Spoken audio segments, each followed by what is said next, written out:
In module 6, we will continue with our discussion on PPS with and without replacement sampling, mainly with respect to PPS without replacement, and we will talk about formation of the estimators. As I said, in the context of exercises, we have Desraj estimator, which is based on averaging of E1 and E2. E1 is based on the first unit, E2 is based on the second unit using some kind of conditional argument, and it generalizes to any number of sample observations by PPS without replacement sampling. So, in a way that avoids computation of pi I and pi ij and application of Hurwitz-Thompson estimator, for example. There is a tremendous development in the context of PPS sampling when we talk about Desraj estimator. So, let us see what is in store for us in this module 6, continuing with PPS without replacement once more.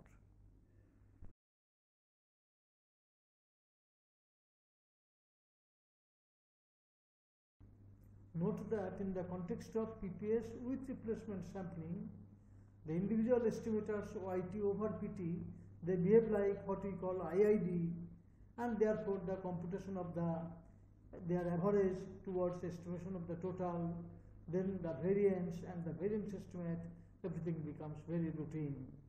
So, this estimator in the context of PPS sampling was proposed long time back by Hansen and Hurwitz, and it is known in the literature as Hansen-Hurwitz estimator HHE, average in the context of with replacement PPS sampling. Now, as I said, in the context of without replacement sampling, the estimator based on averaging of E1, E2, E3, etc., that is known as Desraj estimator. Sir, I'm feeling a bit uncomfortable with the estimator like YT plus YS over 2, since it is dependent on the order of the draw of the sampled units, T followed by S.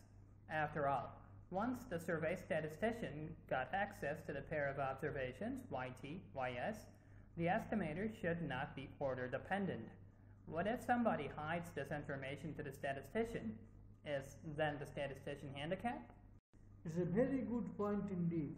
First, let me correct what is written over there. So, you are feeling uncomfortable because the estimator is based on E1, ET and ES. It is ET which is YT over PT, and it is E1 which is YT over PT, and it is E2 which is YS over PS over 1 minus PT together with YT. So, this is so what is written here is not true. It should be E1 plus E2 by 2 as we are saying. That is the Desraj estimator. Yes, you have a point, because the computation of E1 depends on YT, the computation of E2 depends on YS followed by YT. Therefore, it is order dependent. So, after all, once the survey statistician got access to the pair of observations, estimator should not be order dependent. That is very true. But in our case, we are calling E1 and E2, both of them are order dependent. That is a very good point. Fortunately, this has been thought out by the survey statisticians long time back, and the concept of symmetrization was coined. So, what is the big idea? You call a symmetrized estimator and you define it as the estimator T hat based on the ordered sample T followed by S. That is what we have been doing. That you multiply it by the probability of getting T followed by S, which is Pt times Ps over 1 minus Pt, and then you look to the reverse side. Imagine S came first and T came second, then your estimator would have been order dependent in the order S comma T, and the estimator would have been T hat S comma Ty, and that you multiply by the corresponding probability of the ordered sample S followed by T, and then you divide by PTS plus PST. In a way, you symmetrize your estimator. So, note that the Desraj estimator is order dependent. That is only the first term T hat Ts. But you think, as you said, you think of the other way, the first S would come and then T would come, then it would have been T hat ST. You take their average by using the corresponding probabilities. This is called symmetrized version of Desraj estimator, and this was suggested by Murthy. Here PTS, as I say, T followed by S, PT times PS over 1 minus PT, and PST is PS times PT by 1 minus PS. This is the estimator computed above using the order TS of the units. So one is T followed by S, other is S followed by T. Combined estimator is known as Murthy's symmetrized estimator. This concept applies naturally to higher values of n, though the computations get highly involved, because if you are talking about a sample of size 3 and the sample units are T, S and R, you have to talk about all 3 factorial permutations and frame estimators like T of TSR, T of TRS, T of RS, TS, all 3 factorial, get the corresponding estimators and then take their average, etc. It becomes computationally very involved. So I suggest you derive explicit expressions for T hat symmetrized, at least for a sample of size 2, and see how it looks like, and then try to compute the variance and the variance estimate. These are standard exercises. Sir, I'm tempted to make a remark at this stage. That, as you said, the genesis of an equal probability sampling is to be able to utilize some sort of size measurement available for all the population units up front. Not only that, it carries a sense of positive correlation with the study character. Otherwise, why would one like to associate the normed size measures with the selection probabilities at each stage of the sampling process? I don't get your point. Do you mean to say inclusion probability and also the joint inclusion probability should ideally have something to do with the size measures? In other words, I expect something like this to happen. Inclusion probability increasing in p-values, joint inclusion probability also increasing in the p-values, in some sense. No, not very sure. What I want, well, maybe I'm confused. That's okay, I will clarify the issue. Yes, there are several studies along this direction, so your query makes sense. Let us set some standard notations at this stage. Pi i's are the inclusion probabilities as usual, and pi ij's are the joint inclusion probabilities, referring to with or without replacement sampling. Then it is interesting to note that under both types of sampling, pi t and pi s, they bear the same relation as pt and ps. P's are the norm size p-values, norm size measures, and pi's are the inclusion probabilities. Whether it is with or without replacement, pi t, the inclusion probability of unit t, will be at least as large as the inclusion probability of unit s if the corresponding pt is at least as large as ps. This is an if and only if statement. Similarly, if I am talking about t and s as against that t and r, joint inclusion of t and s will be more than joint inclusion of t and r if between ps and pr there is a corresponding relation, ps greater than equal to pr, whatever be the unit t. So the common unit t can stay idle and the inequality will hold depending on the relation between s and r. More general results are also known in this context. There are interesting studies like these, so your question makes perfect sense. Let us divert our attention to a very general class of sampling methods and develop related estimation techniques. Do you realize that a sampling method for a fixed size little n in a way attaches positive probabilities to all or a subset of samples of size n no matter how? In other words, there may be many ways of assigning the probabilities to these samples of size n. We know for sure we have without replacement, stratified without replacement, for a total sample size n across L data, many such examples of sampling with no auxiliary information on unique covariate, etc. So there are many sampling designs which attach probabilities to all or a subset of n choose n samples if we are talking about a fixed size little n. That's very interesting. So we need not pay much attention to the mechanism of assigning the probabilities, but we must make sure that all units are covered. Yes, I know what you mean. Make sure first order inclusion probabilities of all capital N population units in the population are strictly positive. Is that what you had in mind? Yes, sir, precisely so. Maybe, let me think, maybe a bit more than that. Also, same for pairwise joint inclusion probabilities as well. Is that not too much to expect? Maybe we don't need that. Okay, let's see. Recall the notations pi i's and pi ij's. Tell me, why do you require pi i's to be all strictly positive? These are the first order inclusion probabilities. And in a way, you have the idea that they all should be positive no matter what the underlying sampling design is. So why do you feel pi i's should be strictly positive? What if? Sir, loosely speaking, pi 1 is 0. For example, suggests not even a single sample includes number 1, and hence unit number 1 can never be observed according to such a sampling method. So essentially, y1 cannot be viewed ever. So it seems we are not in a position to unbiasedly estimate the population total. Am I correct? Sir, in my arguments I said loosely speaking. What if all the pi i's are strictly positive? Any clue as to how to estimate Ty unbiasedly? Sir, Let's try to understand. You are given a prescription of a sampling design, entirely arbitrary sampling design, nothing like simple random sampling with or without, nothing like stratified, nothing like PPS with or without. These are all formula driven. Nothing like that. Just you are given a prescription of sample probability, sampling design, where you find that all the pi i's are positive. All the first order inclusion probability strictly positive. Do you have any clue as to why and how you can estimate capital Ty unbiasedly?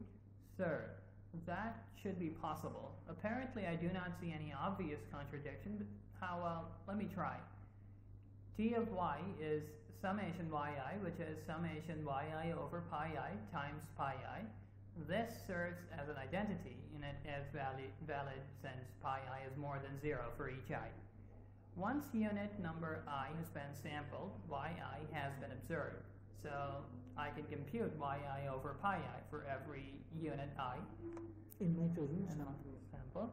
What if we simply take the sum over all sampled units? I mean, we propose t hat of y as summing I and s yi divided by pi I. Does this make any sense at all? How do I prove unbiasedness for this estimator of ty?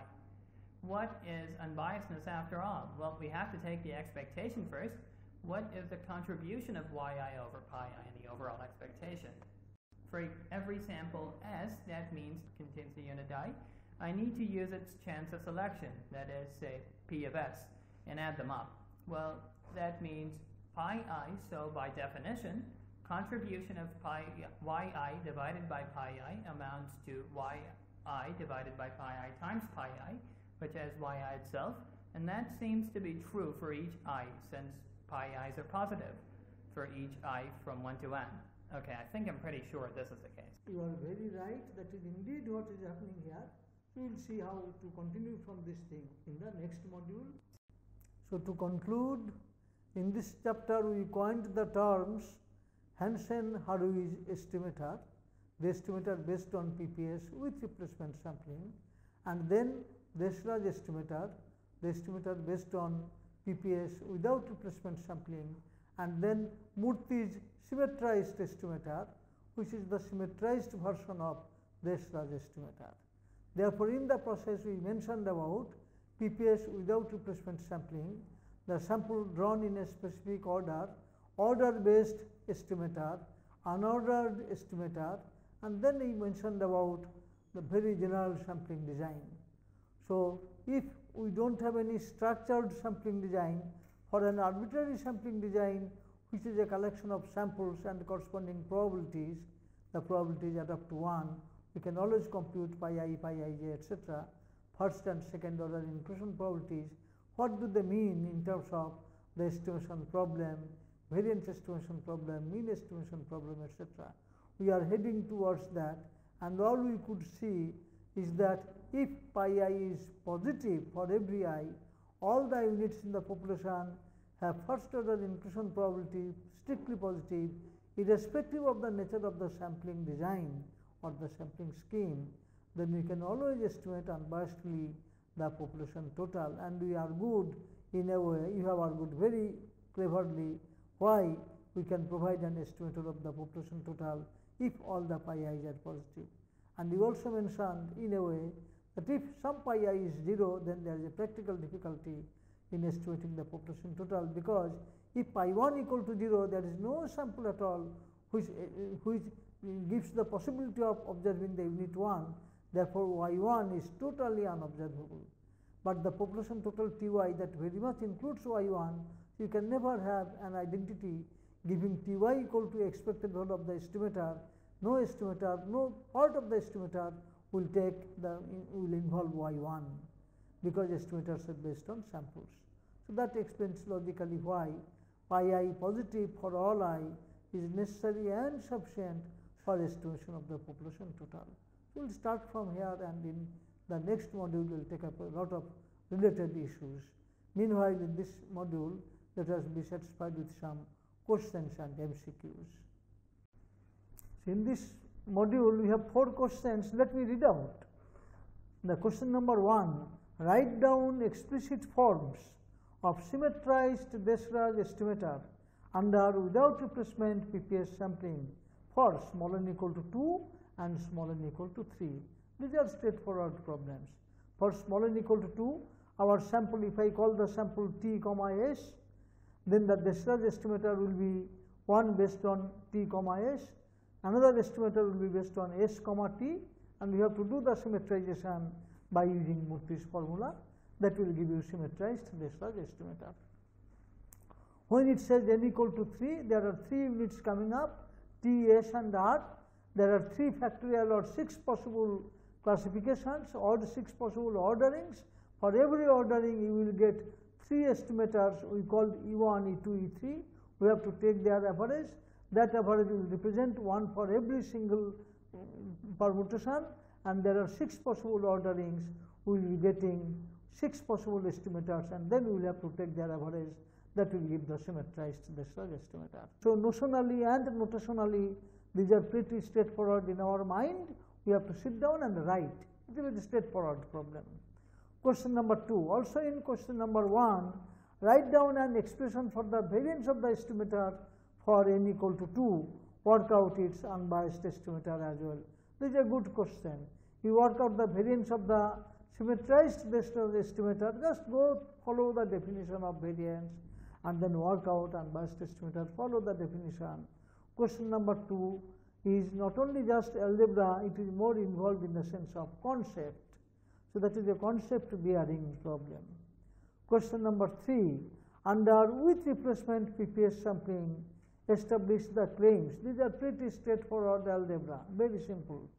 It relates to pi t, pi s according as pt and ps, and next one is pi ts, pi tr according to ps and pr, t being the dummy variable here. So, these are again very straightforward problems. You know the expressions for all these quantities under PPS with replacement sampling. That makes it easy to work out. Establish the same as in question 3 for without replacement sampling for sample size n equal to 2 and n equal to 3. Under without replacement sampling, in the text somewhere we talked about expression for pi I and expression for pi ij for sample size 2. We did not even write expressions for pi I and pi ij for sample size 3. So, this one says for sample size 2, once you have the expressions, you verify the inequalities in question 3 in terms of pi I and pi ij, and for sample size 3 as well, you verify these quantities. So, there is more algebra involved. Conceptually, it is straightforward.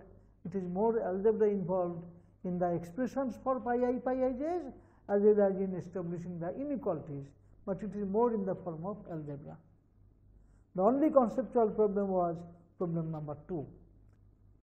Let us look at MCQ 1. Please read it out.